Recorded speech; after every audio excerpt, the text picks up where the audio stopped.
आप सभी का स्वागत है। आपकी आवाज है हम की श्रृंखला 1 के पहले कार्यक्रम में। और मैं मुदित मेहरोत्रा आप सभी का आज के हमारे विषय, आज का युवा, उसका संकट और शिक्षा की वह लड़ाई जो चुपचाप लड़ी नहीं जा रही है परंतु लड़ाई जा रही है, इस विषय में आप सबको आमंत्रित करता हूं। आज हमारा भारत एक ऐसे मोड़ पर खड़ा है जहां सवाल केवल नीतियों का नहीं है, सवाल बल्कि आज है भरोसे का, और सवाल है हमारे भविष्य का, मेरे और आप जैसे युवाओं के। और सबसे महत्वपूर्ण सवाल हमारी भूमिका का है। और मैं मुदित मेहरोत्रा आप मेरे जैसे, आप सभी के जैसे उन युवाओं को उनकी जिम्मेदारियों से अवगत कराना चाहता हूं। हमारा भारत दुनिया का सबसे युवा देश कहलाता है। आंकड़े बताते हैं कि हमारा भारत 65% आबादी है जो कि 35 वर्ष से कम की उम्र की है। परंतु ये चीज भी मैं भी ध्यान रखना चाहिए कि ये किसी नीति या फिर किसी निर्देश की वजह से नहीं हुए, परंतु ये हमारे पॉल्यूशन और पॉपुलेशन कंट्रोल मेजर्स के फेलियर की वजह से। लेकिन यही संख्या आज हमारा भविष्य है। अपने आप में कोई ताकत नहीं बनती जब तक वह सोच समझ के निर्णय नहीं ले देती। एक मशहूर लेखक हैं चार्ल्स मॉरिस, मैं उनकी कुछ पंक्तियां बताना चाहूंगा जिन्होंने लिखा था कि I am more afraid of an army of 100 sheep led by a lion than an army of 100 lions led by a sheep. सवाल है नेतृत्व का, तो सोचिएगा जरूर। आज का युवा पढ़ा लिखा है, डिजिटल है, सूचनाओं से भरा हुआ है, लेकिन इसके बावजूद वह सबसे ज्यादा कंफ्यूज्ड है, फ्रस्ट्रेटेड है, डिस्कनेक्टेड है, ओरिएंटेड नहीं है। इसका कारण कोई एक घटना नहीं है, परंतु वर्षों से बनता आया एक सिस्टम है। एक ऐसा सिस्टम जिसमें सरकार और नागरिकों के बीच टूटे हुए भरोसे की बस एक रेखा रह गई है। जब एक आम नागरिक कोई वादा करता है और उसे पूरा नहीं करता तो हमारे संविधान में ही कानूनन वह अपराध माना जाता है। लेकिन जब वही काम सत्ता में बैठा एक नेता करता है, वादा करता है, पूरा नहीं करता, तो उसे केवल राजनीतिक मजबूरी कहकर टाल दिया जाता है। ज्यादा से ज्यादा लोग कहते हैं हम उस नेता को 5 साल बाद सत्ता में चुनकर नहीं लाएंगे। परंतु क्या आप ये मुझे बताइए, वह 5 साल एक लंबा समय नहीं है हमारे भारत जैसे देश को बर्बाद करने के लिए? इंग्लिश में इसके लिए बहुत महत्वपूर्ण वाक्य प्रयोग होता है, giving a sword in the hands of a monkey. आपने कहानी सुनी होगी कि बिल्ली के गले में घंटी बांधने के लिए सारे चूहे कहते हैं, पर प्रयासरत कोई नहीं होता जब तक एक चूहा बिल्ली के दूध में जाके नींद की दवाई ना मिला दे और काम कर दे। ये मजाकिया जरूर लग रहा है, लेकिन इसका बहुत मतलब पड़ता है एक बहुत ही जरूरी कॉन्सेप्ट पे, जो कि है डिजायर्ड रिजल्ट चाहने के लिए सॉल्यूशन ओरिएंटेड होना और एक्शन लेने पर काम करना, जिसे हम लोग कन्विक्शन भी कहते हैं। यहीं से भरोसे की वह दरार शुरू हो जाती है।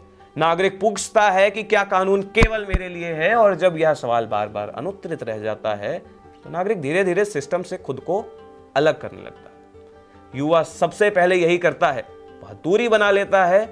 हमारे मैनेजमेंट के जो बच्चे हैं, ये जो सुन रहे होंगे, वो एक बहुत ही इंपॉर्टेंट कॉन्सेप्ट है कि A behavior that is rewarded is often repeated. हमारा यूथ 100% पॉपुलेशन नहीं है, परंतु भारत का 100% फ्यूचर इन्हीं युवाओं से है। और अगर आज हम ही सॉल्यूशन का पार्ट नहीं होंगे तो जरूर हम में ही कोई प्रॉब्लम है। आज हमारे भारत में भाषाओं के बेसिस पे एक बाइसनेस होती जा रही है। धर्म के आधार पर तो थी, अब भाषाओं के आधार पर हो रही है। मैं आपसे पूछना चाहता हूं, एक गुजराती होना, पंजाबी होना या बंगाली होने में गलत क्या है? उत्तर पता है क्या है आपको? है कुछ भी नहीं। पर अगर बंगाली होना comes at the cost of the nation, तो हाँ, it is wrong. Swami Vivekananda ji ने कहा था माई कंट्री माई मदरलैंड। पर आज भारत में रीजनलिज्म, कम्युनलिज्म और कास्टिज्म, जिसका फायदा ये सेल्फ सर्विंग पॉलिटिशियंस जनता को गुमराह कर उठा लेते हैं, इसका क्या करा जाएगा? जब तक हमारा युवा, जब तक हमारा देश उत्तरणीय नहीं होगा। आपको पता है कि कम से कम 20,000, शायद मैं गलत बोल रहा हूं, 200,000 यानी 2 लाख अमेरिका में रहने वाले, जिन्हें हम लोग NRI कहते हैं, नॉन रेसिडेंशियल इंडियंस, 2001 की रिपोर्ट के अकॉर्डिंग वह मिलियनर हैं। भारतीय आंकड़ों में माने तो करोड़पति, जिनकी मीडियम इनकम या फिर एवरेज इनकम, एक बेसिक एवरेज इनकम ट्वाइस है एक अमेरिकन के। एक फ्रेंच का फ्रांस में रहना इजी है, परंतु एक इंडिया का इंडियन में रहना बहुत डिफिकल्ट है, क्योंकि ये माहौल है, एक एनवायरनमेंट है। जैसे कि हम अपने कॉर्पोरेट्स में भी कहते हैं वर्किंग एनवायरनमेंट, जो कि एक एम्प्लॉय की परफॉर्मेंस पर बहुत इफेक्ट डालता है। एक बैड एनवायरनमेंट आपकी परफॉर्मेंस को डिग्रेड करता है, परंतु वहीं एक अच्छा एनवायरनमेंट उसी परफॉर्मेंस को इंक्रीज कर देता है। और भारत का अमेरिका के मुकाबले वर्किंग एनवायरनमेंट खराब होने के पीछे का मेजर रीजन है, जिस वजह से भारत के युवा देश छोड़कर बाहर भाग रहे हैं, वो है भ्रष्टाचार, करप्शन।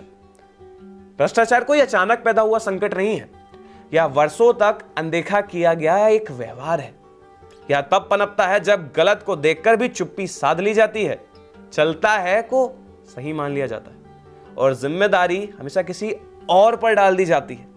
आज भारत में सबसे अधिक चर्चित विषयों में से एक है भ्रष्टाचार, लेकिन उससे भी बड़ा विषय है उसके प्रति हमारी आदत। और हमारी आदत सुधरे भी कैसे जब नौकरियां सेल पे हैं, एजुकेशन सेल पे है, कास्ट सर्टिफिकेट सेल पे है और बर्थडे यानी जीवन की हर दिशा में भ्रष्टाचार है। ट्रांसपेरेंसी इंटरनेशनल की एक रिपोर्ट के अकॉर्डिंग भारत दुनिया का सेवेंथ सबसे ज्यादा करप्टेड कंट्री है। युवा जानता है कि सिस्टम में गड़बड़ी है, लेकिन वह यह भी मानने लगता है इसे बदला नहीं जा सकता, मैं अकेले क्या कर सकता हूं। और यही सोच सबसे ज्यादा खतरनाक है,